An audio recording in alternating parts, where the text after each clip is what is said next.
Shalom, shalom, chers frères et sœurs. Nous continuons donc un deuxième sous-thème. Nous sommes toujours sur le thème général, la dîme.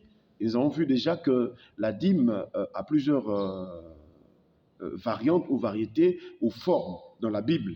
Et nous sommes en train de parler d'abord sur les appellations de la dîme dans la Bible. Nous avons vu que la dîme peut être considérée comme un apport, quelque chose qu'on apporte à Dieu. La deuxième appellation que nous pouvons donner à la dîme, chers frères et sœurs, c'est que la dîme aussi peut être considérée comme une libéralité. La dîme peut être considérée comme une libéralité. C'est quelque chose qu'on donne de manière libre. Et nous allons comprendre que la libéralité veut dire une disposition à donner généreusement. C'est ce qu'on appelle la libéralité. La libéralité aussi, c'est un don généreux. La libéralité, c'est un don qu'on fait de bon cœur. C'est un don qu'on fait sans pourtant compter, sans pourtant calculer. Donc la dîme aussi, il arrive à une dimension donnée, qu'on donne la dîme, on ne fait pas de calcul pour rester au niveau de 1/10. Mais tellement que Dieu est avec nous, qu'il est bon, alors on peut donner au-delà. Voilà pourquoi d'ailleurs Abraham pouvait dire que je donne la dîme de tout, chers frères et sœurs. C'est vrai que certains comprennent ça d'une autre manière, qu'on dit la dîme de tout. Mais c'est pour dire que tout ce que je reçois, je peux être prêt à donner au Seigneur.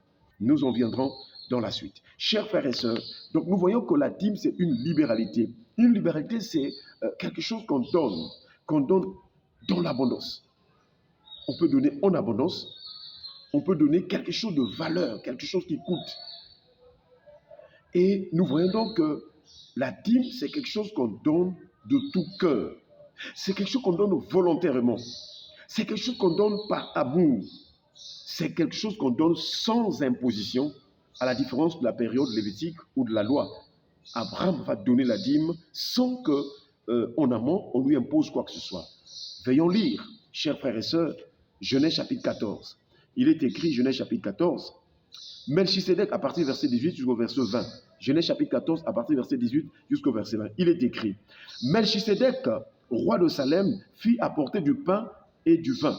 Il était sacrificateur du Dieu très haut.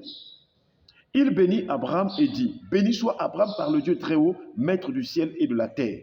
Béni soit le Dieu très haut, qui a livré tes ennemis entre tes mains.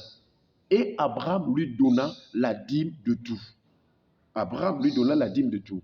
Or, dans la vie d'Abraham, nous voyons que Abraham, avant qu'il aille récupérer le butin, avant qu'il revienne avec le butin, Abraham avait déjà les biens.